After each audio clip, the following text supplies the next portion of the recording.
we're talking about the 10 general physical skills of fitness. So keeping the theme going, we did the What is Fitness podcast a few episodes ago, and now we are breaking down CrossFit's models of fitness. Yeah. So the last time, which one did we do last time? Last one would have been not the hopper, but it was sickness, wellness, fitness. Oh yeah, the sickness, wellness, fitness continuum. So that is, we'll just call that model number 1 because that's one that we did first. Yeah. I don't know if they really have an order.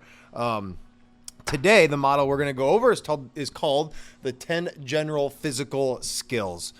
And essentially, CrossFit did not actually come up with this, all 10 of these. They took it from the people that created the wall ball, Dynamax. Yes. Those guys created the 10 general physical skills. And essentially, this lays out a extremely broad range of adaptations that we get through doing something like CrossFit.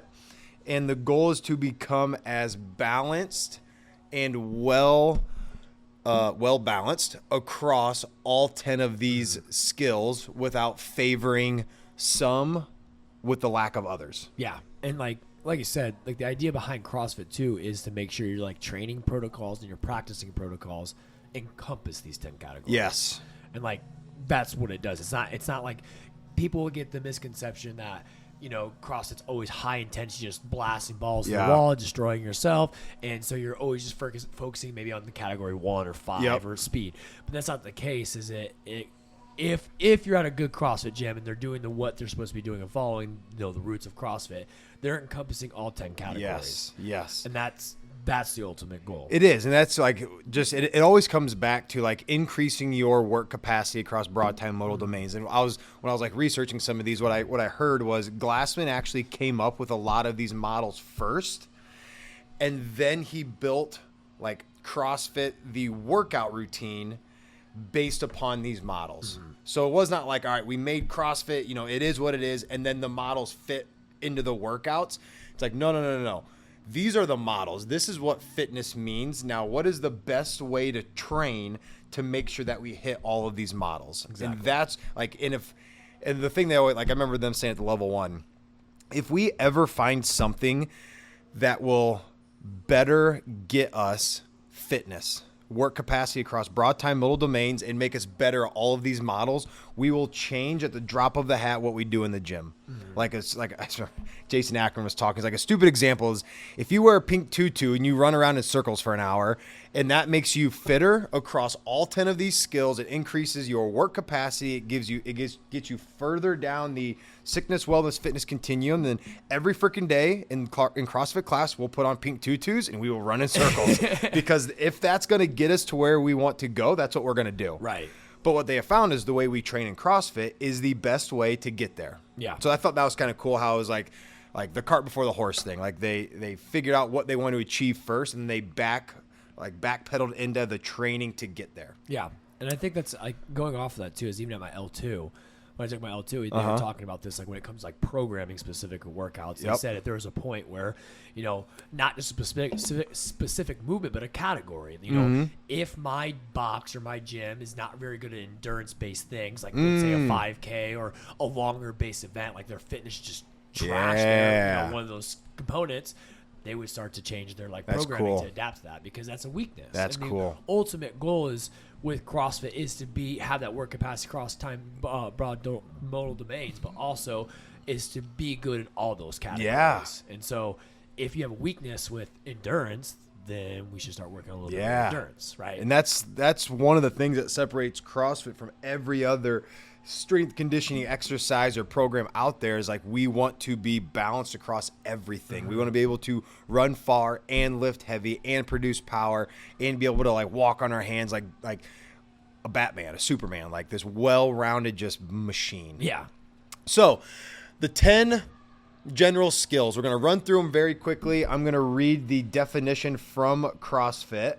And then we'll kind of break them down. They are wrote out in a specific way, so we'll kind of talk about that, and that'll be it. Yeah. So we'll start from the top. Number 1 is cardiovascular and respiratory endurance.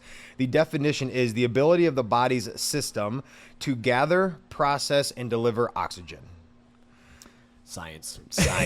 So layman terms is how well can your body, specifically your heart and your lungs, use oxygen as an energy source? Yeah. So a lot of times this is going to be like the aerobic endurance. This is the 5K. This is the yes. 2K row. Yep. This is doing things even for 30, longer 40 minutes. Yeah. Or even an marathon, hour. Yeah. ultra marathons, like as far out as you want to push it. Right. Like how well can your heart and lungs produce and use oxygen as a fuel source? Yep. Number 2 is stamina. And this one can be very similar to cardiorespiratory endurance, but stamina says the ability of body systems to produce, deliver, store, and utilize energy. I look at this as energy void of oxygen. So this is going to be more of the anaerobic style. Or an easy way to look at it is muscular stamina, or if you take a task, how long or how much can you repeat the task before you fatigue? Right. And not necessarily before you fatigue your heart and your lungs, but before your body as a whole, or even your muscles fatigue. Now, we can use an easy example too, like just push-ups. Yeah. Push-ups is a very common movement. A lot of people know what they are. Yeah. But it's also a very tough movement. And stamina 9 times out of 10 is something most people struggle with when it comes to the push-up. Yes. Once they have the strength to do it, they're like, Yes. okay. But then they're like, the stamina's like, well, I can only do like 2 sets of 5 and I'm done. Yep. Right. And that would be your stamina. Yep. Right. Or even like an empty barbell strict press. Like it doesn't take much strength to press an empty barbell. How many reps can you do it for? Could be like an indicator of your stamina, of your overhead pressing. Yep. Like it's not going to be your lungs or your heart that gives out. It's going to be your muscular endurance. Yeah. So number 3 is strength. The ability of a muscular unit or a combination of muscular units to apply force. That one's pretty simple. Yeah. Like Well, how much force can you apply with whatever the movement might be, or the body part, or the muscle. Number 4, flexibility. And the definition here is the ability to maximize the range of motion at a given joint. The thing I think is important here is to note that with CrossFit and the movements we do, you need to have enough flexibility to do things like an overhead squat, a squat snatch, things that are really challenging. And then that's enough. There is also a point of, just like everything else, if you have too much of something, it can be a hindrance. If you have too much flexibility, that can be just as, we'll say, dangerous or disadvantageous as not having enough flexibility. Right. So flexibility is just having enough range of motion at a given joint. The next one, power, is the ability of a muscular unit or combination of muscular units to apply maximum force in a minimum time. So similar to strength, we're applying maximum force, but here minimum time. So power is different from strength because you are kind of combining strength and speed. Yes. So we're thinking of fast. So like a power clean would be more power than strength, whereas a deadlift would be more strength. Right. We also can think of like a jump. Yes. Like a vertical jump. Yes. Like a max vertical jump. 50-meter sprint. Or yes. Like those are super power short. outputs. Yep. And then speed is the ability to minimize the cycle time of a repeated movement. How fast can you do it? Yep. Coordination, the ability to combine several distinct movement patterns into a singular distinct movement. This one's fun. Yeah, coordination can be a lot of fun because it doesn't have to be like, some people think coordination's like, has to be like this grand old crazy hand-eye coordination. Yeah, like handstand walking. Like yes, there's coordination with handstand Yes. walking, but it doesn't have to be handstand walking. Like it can be a very, very basic movement. Double unders. Yeah, double unders can be coordinated. If you can jump a half an inch off the ground and you can rotate a 0.1 ounce rope, you have the fitness to do double unders. But why can't people string them together? the coordination aspect of it. Yeah. So even that's single unders can be a even basic single thing. Like unders. some Yeah. people that struggle with just a jump Because you're rope, it's- taking all these different movement Yeah. patterns, you're trying to put them in together to one. So that's cool. I like that one a lot. Agility is the ability to minimize transition time from one movement pattern to another. So taking a movement pattern and switching to another one quickly. That's going to be your agility. And again, it's not necessarily the old school like cone drills and the ladder drills, and like that is a way to train agility. But inside like a CrossFit sense, it's just minimizing transition time going from something to something else. not transition time like walking across the gym, but like how quickly can you change your body from this position to that position, and how effortlessly can you do it? Right. It can be seen as like for those that know the movement, sumo deadlift high pull, because you're going from a deadlift into a high pull movement. Yeah. It's just that agility from like transitioning from that move, Yeah. the hinge pattern to a pull pattern. Yeah. The next one is balance. The ability to control the placement of the body's center of gravity in relation to its support base. That one is a little funky. So balance, like, again, you can train balance by doing like balance beams and stand on one leg and stuff like that. But here it's really talking about taking your center of gravity and being able to control it. So I think like a lot of gymnastics with this. Yeah. Like knowing how to control your body in space. So a lot of times, like the getting upside down, people get upside down. They're like, I have no idea what to do with my body. Like, I don't know where it goes. That would be a balance thing. Yep. Even though it's not in the sense of like, I'm going to fall over, but it's understanding how to control your body in space. And I mean, looking though at just balance itself, a basic one could be lunges. Yeah. It's one of those ones that your single, like your left to right leg balance is like, some people are challenged by that. That's balance. Yeah. Or even like catching a clean or a snatch. You catch, you kind of fall back a little bit. It's like, well, you didn't have good balance. Yep. Last one is accuracy, the ability to control movement in a given direction or at a given intensity. This one I think is also really cool because it's not necessarily the accuracy of like, can I throw a baseball into a mitt, into a target? This is more like, can you control? Can you do the same thing over and over again? Yes, yes. And how can you control it at intensity is like a little bit of threshold training, but that's where it becomes cool. This is where like wall balls are a big one for CrossFit accuracy. Like, can you hit the target? But again, things like the clean and the snatch, double unders, like you have to know how to control these different implements and movements at the right time to make it effective and efficient. Yeah, what I like about the wall ball too is there's two components to the agility or accuracy aspect. Is not only is it your ability to hit the target repeatedly at the same spot every time, but it's also your ability to hit the depth of the squat every single time. Because there's those two things kind of tandem together when it comes to your ability to hit accuracy, because you have to hit the full range of motion after you caught the ball. And so there's also that element to it, and I think that's what's important. Is some people think accuracy and they do get confused. Like, how many times can I hit the target? Yeah. That's true. It's very true. Yeah. But it's also your ability. How many times can you hit the depth of a squat at a high speed or a high intensity where it looks Which is like, that's one of the awesome things that CrossFit did is they brought standards to movements. Yeah. And a lot of like some of the reason is like some of it because we want to work our joints to a full range of motion, but it's also because if we don't go to full range of motion, we lose out on some of these skills and adaptations that you're not going to get if you half squat. Like it can make a big difference. For sure. So with these 10, they are broke out into the first 4, middle 2, and the last 4 for a reason. So the very first 4, cardiorespiratory endurance, stamina, strength, flexibility. Those are what they call organic adaptations, meaning you can see physical changes, like at a cellular microbiology level. Like you can take a piece of muscle tissue and see if it has grown or it's become like more dense. Same thing, flexibility. We can measure the flexibility of a hamstring or whatever it might be. Those things improve through training. These are like the physical fitness tasks that you think of when it comes to like working out. How heavy can you lift? How fast can you run? How far can you run? That kind of stuff. Those are like the basic ones people think about when they think about improving their fitness. Speed, weight, time, stuff like that. The last 4 are the ones most people don't think about. And these are, what the hell do we call them? Neurological. They're neurological. I keep forgetting that word. Yeah, it's a big word. Yes, those ones are neurological adaptations. These are the ones that we get better at through practice. And this is where a lot of people miss the boat. And I think what's important with this, like by missing the boat, is we have to understand that there is a drastic difference between training and practice. Huge. And I've had this conversation with a lot of people. And what's cool about our gym is people do get it. When we have a practice day, they're like, oh, hey, we're practicing a handstand-based movement. Whereas they understand that, oh, I'm going to slow down a little bit today, and I'm just going to kind of work on whatever component I'm focusing on today.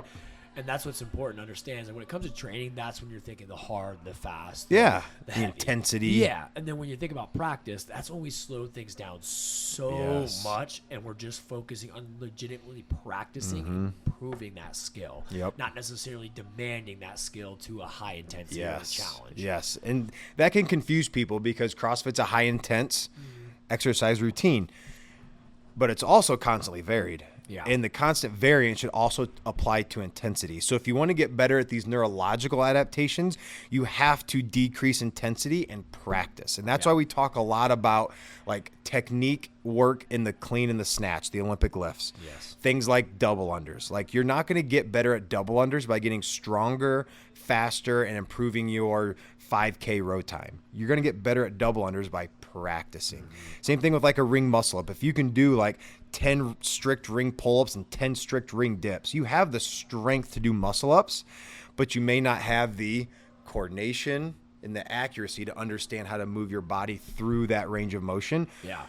Getting more pull-ups and dips isn't going to get you there. Exactly. You got to work on like the practice of it. Yeah, because each of these, especially like the higher skill movements we go, they all have a skill, but not even just high skill movements, even your basic movements have skills. Yeah, so it's like, 100%. And that's what people don't understand sometimes is some of those are naturally applied. Like your push-up sometimes it's like feels very easy. It's like, oh, I understand a skill. I get it. My chest touches the ground and I press through. Like, cool. Air squats, another one that most people understand that skill and they get it fairly quickly. But as we start to change up our movements and climb that hierarchy of challenge, we start to get to those cleans and we start to get to the snatches, we start to get the handstand. All those have a higher demand of skill. They're not just going to be simply, oh, I need to put my butt back and down, hip crease below my knee, and then stand all the way up, hip extension. Like, there's a lot more that goes into there's a lot it. more it goes to. Like that complexity starts to come with, which then therefore demands more practice. You have to think about, oh, I have to slow down a little bit and kind of get that movement pattern down.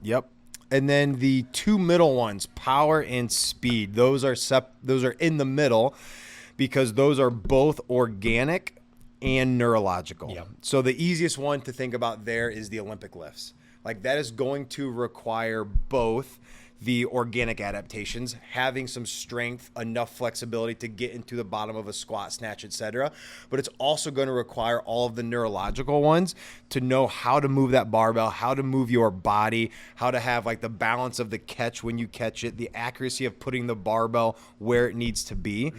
So power and speed are going to be a combination of the physical or the organic and the neurological. Absolutely. And those are massive when it comes to the benefits that you get from doing like a CrossFit style routine, because very, very few other methodologies out there use them. And when you're looking at those, you can improve those by both training and practice. And that is going to a lot of times depend on who you are and what you need to work on. So maybe you're someone who's super, super strong, an ex-power lifter, but we need to work on like the technique. Or you're someone that has a lot of technique, you're just weak. We need to work on getting stronger. So those vary a little bit, but it's cool that you can combine those across either the organic or the neurological. Kind of hits both parts of the spectrum there. So what I think is the coolest thing here is, again, the goal is to be as balanced across all of these. So this is where we can look at people that are like not even sport specific, but train with a very specific intention, and those CrossFitters that train for a more overall broad sense. We're of the belief that the person that trains overall broad is more fit than the person that is training very, very specific. But at a high level. So if you think like a marathon runner, even an elite marathon runner, the best in the world, I wouldn't say they're fit. And I'd agree with that. I would not say they're fit. They are really extraordinary awesome at cardiovascular, respiratory endurance, and stamina. They're great out of two. They have terrible strength. I bet their flexibility is rough. Very, very likely. Horrible power. Speed, you could argue, depends on if they train the speed. I would doubt it, but potentially. It's evolving, so I could potentially. Potentially. And then like the opposite, like you have, half Thor or Brian Shaw. Or strong the man, or a dudes power can lifter. lift a freaking Mack truck. Extremely strong. Probably can't run to the end of their driveway. Yeah. They're going to be out of breath. Same thing. Flexibility, probably an issue. Yeah, extremely. So things like that. Whereas what we want to do is we want to be good, not great at everything. And that's going to be more of like the GPP, general physical preparedness. Doesn't matter what shows up in the gym, outside of the gym, in life. We are more prepared for a broad range of physical tasks to come our way instead of being really, really good at some and absolutely terrible at others. And that's, again, the whole goal of CrossFit. And this is a cool way to see, okay, which ones am I good at? Which ones up here do I know I struggle with? Yeah. And that's what I like to think about, too, is like when it comes down to this is also like a measuring tool, as all these ones we're going to talk and have talked about, right? Even like that sickness, wellness, fitness continuum, it was a measurement. Yeah. It would tell us how fit we were or how sick we were Yep. based off of certain metrics, blood pressure, body fat percentage, Yep. muscular mass, all those kind of skeletal muscle mass, all those things. The same thing goes here is this is a measurement tool to gauge my fitness. All these things measure those things. Am I able to do certain things? Am I weak in certain categories? Yeah. Right? Is my coordination god awful when it comes to this certain movement? Okay, it's something I need to practice. Yes. Right. Same thing goes with my range of motion, my flexibility. Is my Yep. flexibility, my hamstrings, my shoulders, whatever, really bad? Okay, I need to start working that. I need to start training that more often, more frequently, and focusing on that. Right. Yeah. And that's like, we should be more impressed by the person that can do everything at a pretty high level or pretty good level, rather than the person that can do some extraordinary stuff but then just cannot do something else. Yeah. And that's where, like, that, man, that's just a cool, like, that's what got me into CrossFit. I turned it on TV one time. I was like, oh, this is like a strongman event. But then all of a sudden they're walking on their hands and they're also running and swimming, but then they're also lifting heavy weight. How are you doing all of this? And this is it. They're balanced across all of these things. And like you said, most people can look up at this board and be like, yeah, I struggle with, 2, 5, and 10. Like, these are the ones I struggle with. Yeah. And if you care, which everybody who's listening to this should care, about increasing your fitness, the easiest way or the most efficient way to do that is to bring the things that are the worst up, which sucks. Yeah. Because it's fun to do the things you're really good at. It's not fun to do the things you suck at. And that'll be when we get to the hop model. Yes. We'll really dive into that concept as well. But that's where like the most fitness gains are made. And this is, again, what separates us that do CrossFit from everybody else is we don't specialize. We're not just runners. We're not just lifters. We can do all of it. Yeah. And that was proven at the CrossFit Games. Because way back in the day when the CrossFit Games first started, you had some people that were like powerlifters. You had some people that were more runners. You had some people that did this thing and that thing because CrossFit was really new. So not many people were doing like CrossFit. Yeah. So you had all these people come in and we were going to test who's the fittest. Obviously, the strong man would win the heavy events. The runners would win the running events. The person that won the CrossFit Games doesn't necessarily win any event, but they're also not losing any event either. The strongman's going to win the heavy one and lose the run. The runner's going to win the running event and lose the lifting one. The person that does it all, they just kind of hover right around the middle to the top, and then at the end of all of the tests, because they never had any poor placements, they're the fittest across the board. Right. That's freaking badass. I mean, I think so. I think so. It is. And that's even something like coming from like doing powerlifting, like and being a powerlifter and looking at those things it's not a bad thing to be focused on, like have fun with powerlifting now and then. But if you're going to claim the title of fitness, I'm fit, you have to realize that fitness is not just strength. It's more. It's just a like, lot more than just that. Just like bodybuilding. Yeah. People say, "Well, I'm fit." Well, you look fit, yes. Yeah. But you're not fit. What can you actually do? Yeah. It's like your aesthetics are there, but it doesn't apply to your fitness. Yep. And the same thing goes to runner. You can run really Yeah. fast. Even like triathletes, they're like, "Oh man, they can run, bike, and swim." Like, okay, still, that's 3 movements, and they're all long, slow intensity. Endurance, they're not that fit. Right. They're really good at like a couple things, but they're really bad at some other things. Yeah. And again, nothing wrong with it. It's just not the goal of CrossFit, and it's not increasing your overall fitness. Right.